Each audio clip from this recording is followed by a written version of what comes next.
ಈ ಕಾರ್ಯಕ್ರಮದ ಪ್ರಾಯೋಜಕರು ಗಡಿಯಾರ್ ಗ್ರೂಪ್ ಆಫ್ ಕಂಪನೀಸ್. ಇದು ಹಲಾಲ್ budget, Pakistani budget, Jinnah budget, ಸಾಬ್ರಾ ಬಜೆಟ್ಟು ಎಂದೆಲ್ಲ ಹೇಳಿದ್ರಲ್ಲ. ನಿಜಕ್ಕೂ ಅವರು ಮೆದುಳು ಮತ್ತು ಕಣ್ಣು ತೆರೆದು ಈ ಬಜೆಟನ್ನು ಅಧ್ಯಯನ ನಡೆಸಿದಾರ, ಅಥವಾ ಹಿಂದೂ ಸಮುದಾಯಕ್ಕೆ ಈ ಬಜೆಟ್ನಲ್ಲಿ ನೀಡಲಾಗಿರುವ ಮೊತ್ತವನ್ನು ಸಾರ್ವಜನಿಕ ಗಮನದಿಂದ ಅಡಗಿಸುವುದಕ್ಕಾಗಿ ಇಂಥದ್ದೊಂದು ಸುಳ್ಳನ್ನು ತೇಲಿಬಿಟ್ಟಿದ್ದಾರ? ನಿಜಕ್ಕೂ ಇದು ಯಾರ ಬಜೆಟ್ಟು? ಅಂಕಿಅಂಶಗಳು ಏನು ಹೇಳ್ತವೆ? ನಾನು ನನ್ನ ವಿಚಾರವನ್ನು ಹೇಳ್ತಾ ಇಲ್ಲ, ವಿಜಯ ಕರ್ನಾಟಕ ಪತ್ರಿಕೆ ಪ್ರಕಟಿಸಿರುವ ಅಂಕಿಅಂಶಗಳನ್ನೇ ನಿಮ್ಮ ಎದುರು ಇಡ್ತಾ ಇದ್ದೇನೆ. ಅದಕ್ಕಿಂತ ಮೊದಲು ಒಂದು ವಿನಂತಿ, ಸನ್ಮಾರ್ಗ ನ್ಯೂಸ್ ಚಾನಲನ್ನು ನೀವು ಈವರೆಗೂ ಸಬ್ಸ್ಕ್ರೈಬ್ ಮಾಡಿಲ್ಲದೇ ಇದ್ದರೆ ದಯವಿಟ್ಟು ಈಗಲೇ ಸಬ್ಸ್ಕ್ರೈಬ್ ಮಾಡಿ.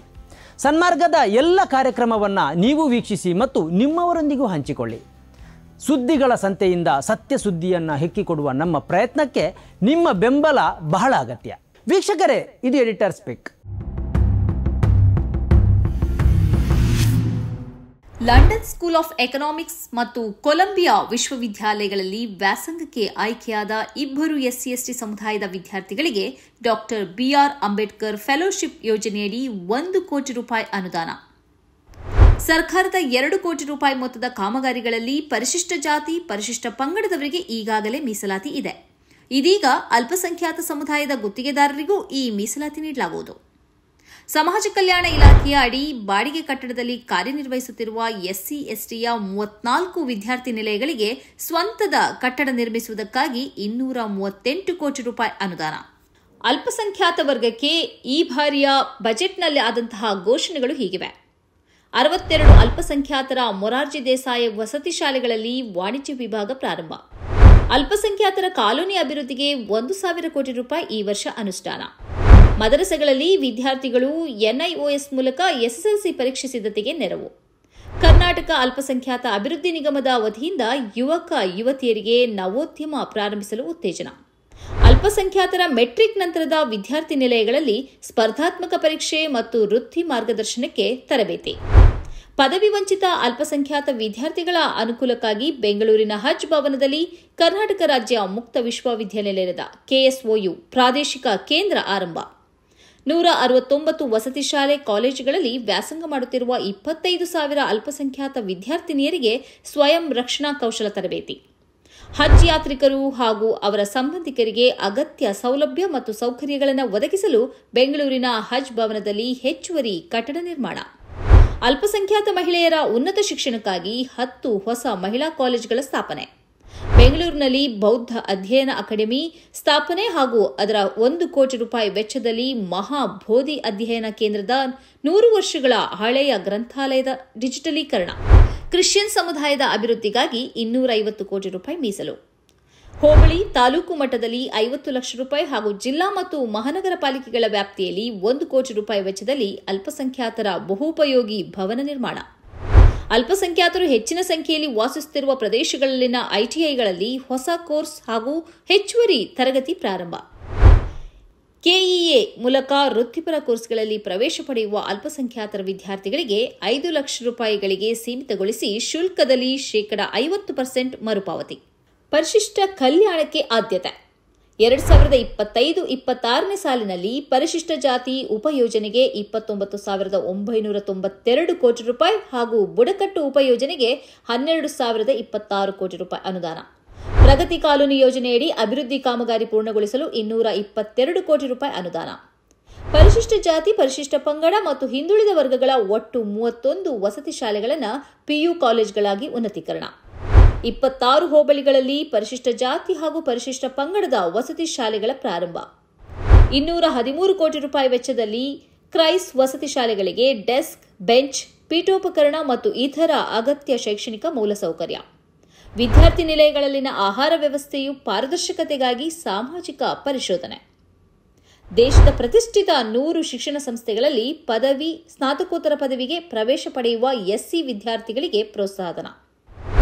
ಸರ್ಕಾರಿ ಮತ್ತು ಖಾಸಗಿ ಮೆಡಿಕಲ್ ಇಂಜಿನಿಯರಿಂಗ್ ಕಾಲೇಜುಗಳಲ್ಲಿ ವ್ಯಾಸಂಗ ಮಾಡುತ್ತಿದ್ದು ಅದೇ ಕಾಲೇಜಿನ ವಸತಿ ನಿಲಯದಲ್ಲಿ ಪ್ರವೇಶ ಪಡೆದ SC/ST ವಿದ್ಯಾರ್ಥಿಗಳಿಗೆ ಮಾಸಿಕ 3,500 ರೂಪಾಯಿ ನೆರವು.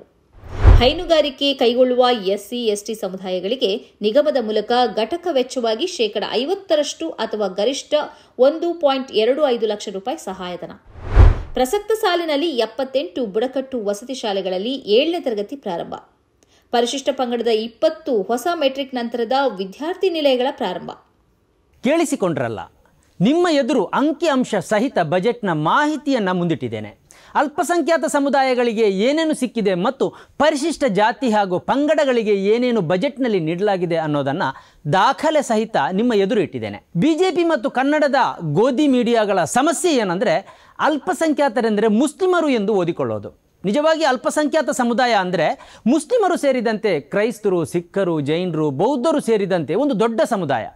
ಆದರೆ ಬಿಜೆಪಿ ಮತ್ತು ಗೋಧಿ ಮೀಡಿಯಾದ ಮಂದಿ ಅಲ್ಪಸಂಖ್ಯಾತ ಅಂದರೆ ಮುಸ್ಲಿಮರೆಂದೇ ಓದಿಕೊಳ್ತಾರೆ. ಹಾಗೆಯೇ ಸಾರ್ವಜನಿಕವಾಗಿ ಆಡ್ತಾರೆ ಮತ್ತು ಜನರನ್ನು ನಂಬಿಸ್ತಾ ಇದ್ದಾರೆ. ಇಡೀ ಬಜೆಟ್ನ ಗಾತ್ರ ಎಷ್ಟೆಂದರೆ 4,09,549 ಕೋಟಿ ರೂಪಾಯಿ.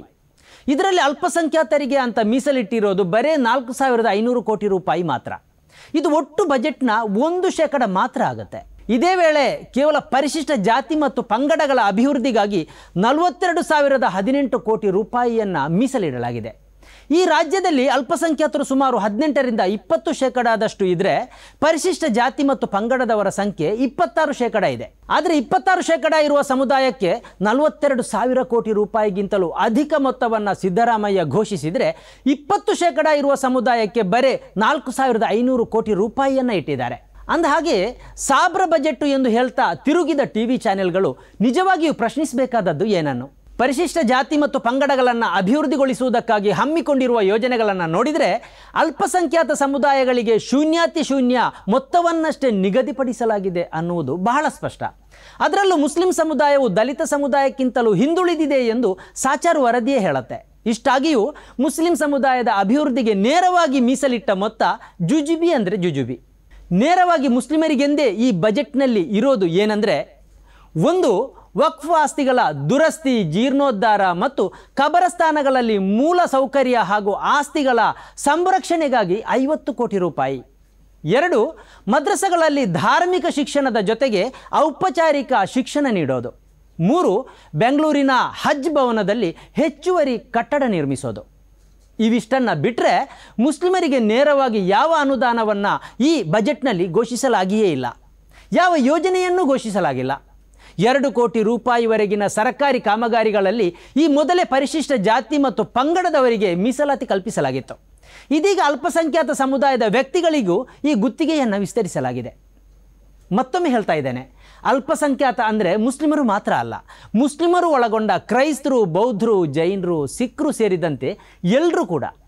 ನಿಜವಾಗಿ ಜನಸಂಖ್ಯೆಯ ಆಧಾರದಲ್ಲಿ ಹೇಳೋದಾದರೆ ರಾಜ್ಯದ ಮುಸ್ಲಿಮರು ಬೊಕ್ಕಸಕ್ಕೆ 29,000 ಕೋಟಿ ರೂಪಾಯಿಗಿಂತಲೂ ಅಧಿಕ ಮೊತ್ತವನ್ನು ತೆರಿಗೆಯಾಗಿ ಪಾವತಿಸ್ತಾ ಇದ್ದಾರೆ ಎಂದು ಹೇಳಲಾಗುತ್ತೆ.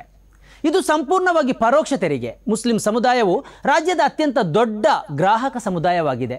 ಅಬಕಾರಿಯನ್ನು ಹೊರತುಪಡಿಸಿ ಉಳಿದೆಲ್ಲ ಇಲಾಖೆಗಳು ಮುಸ್ಲಿಂ ಸಮುದಾಯದಿಂದ ಧಾರಾಳ ಲಾಭ ಪಡೀತಾ ಇವೆ. ವಿದೇಶಿ ವಿನಿಮಯದ ವಿಚಾರದಲ್ಲಂತೂ ಸರ್ಕಾರದ ಬೊಕ್ಕಸಕ್ಕೆ ಮುಸ್ಲಿಂ ಸಮುದಾಯದ ಕೊಡುಗೆ ಬಹಳ ದೊಡ್ಡದು. ಜವಳಿ, ಮೀನುಗಾರಿಕೆ, ಹೈನುಗಾರಿಕೆ, ಚರ್ಮೋದ್ಯಮ ಸಹಿತ ಹಲವು ಕ್ಷೇತ್ರಗಳಿಗೆ ಮುಸ್ಲಿಮರ ಕೊಡುಗೆ ಸಣ್ಣದೇನಲ್ಲ. ಮುಸ್ಲಿಮರ ನೇರ ಮತ್ತು ಪರೋಕ್ಷ ತೆರಿಗೆಗಳಿಂದ ಸರ್ಕಾರ ಪ್ರತಿದಿನ ಕೋಟಿ ರೂಪಾಯಿಯನ್ನು ಸಂಗ್ರಹಿಸ್ತಾ ಇದೆ. ಕೃಷಿ ಕ್ಷೇತ್ರದ ಮೂಲಕವೂ ಮುಸ್ಲಿಂ ಸಮುದಾಯವು ಕಡಿಮೆಯಾದರೂ ಈ ಸರ್ಕಾರದ ಬೊಕ್ಕಸಕ್ಕೆ ತೆರಿಗೆಯನ್ನು ಕಟ್ತಾ ಇದೆ. ನಿಜವಾಗಿ ಮುಸ್ಲಿಂ ಸಮುದಾಯ ನೇರವಾಗಿ ಮತ್ತು ಪರೋಕ್ಷವಾಗಿ ಈ ಸರ್ಕಾರಕ್ಕೆ ಕಟ್ತಾ ಇರುವ ಹಣವನ್ನು ಲೆಕ್ಕ ಹಾಕಿದರೆ ಸರ್ಕಾರದಿಂದ ಸಮುದಾಯ ಪಡ್ಕೊಳ್ಳುತ್ತಿರುವುದು ಶೂನ್ಯ ಎಂದೇ ಹೇಳಬೇಕು. ತಾವು ಕೊಟ್ಟಿರುವುದರಿಂದ 1% ಪಾಲನ್ನಷ್ಟೇ ಈ ಸಮುದಾಯ ಪಡೀತಾ ಇದೆ. ಉಳಿದ 99% ಮೊತ್ತವನ್ನು ಕೂಡ ಸರ್ವರ ಅಭಿವೃದ್ಧಿಗಾಗಿ ಬಿಟ್ಟು ಕೊಡ್ತಾ ಇದೆ. ಕನಿಷ್ಠ ಮಟ್ಟದಲ್ಲಿ ಮೆದುಳು ವರ್ಕ್ ಆಗ್ತಾ ಇರುವವರಿಗೂ ಇದು ಗೊತ್ತಿರುವ ವಿಷಯ. ಇಷ್ಟಿದ್ದು ಈ ಕನ್ನಡದ ಗೋಧಿ ಮೀಡಿಯಾಗಳು ಹೀಗೇಕೆ ವರ್ತಿಸ್ತಾ ಇವೆ? ಅವೇಕೆ ಸಾಬ್ರ ಬಜೆಟ್ ಎಂದು ಹೇಳ್ತಾ ಇವೆ?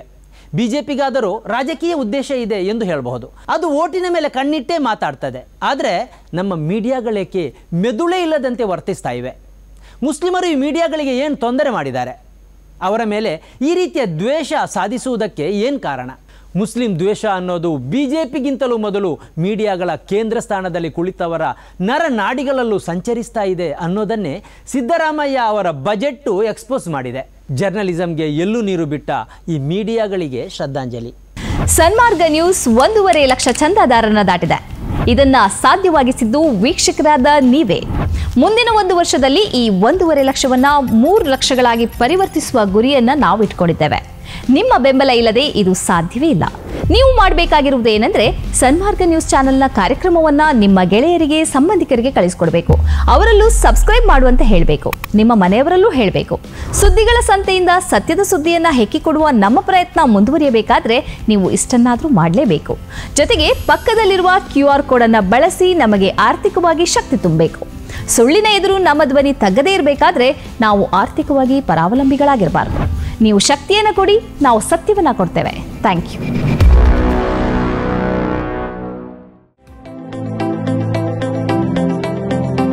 Gadiar Group of Companies, synonymous with excellence and innovation, stands as your dynamic partner for progress. Gadiar Group ensures safety as guardians in firefighting and builds vibrant communities in real estate. Building tomorrow, today.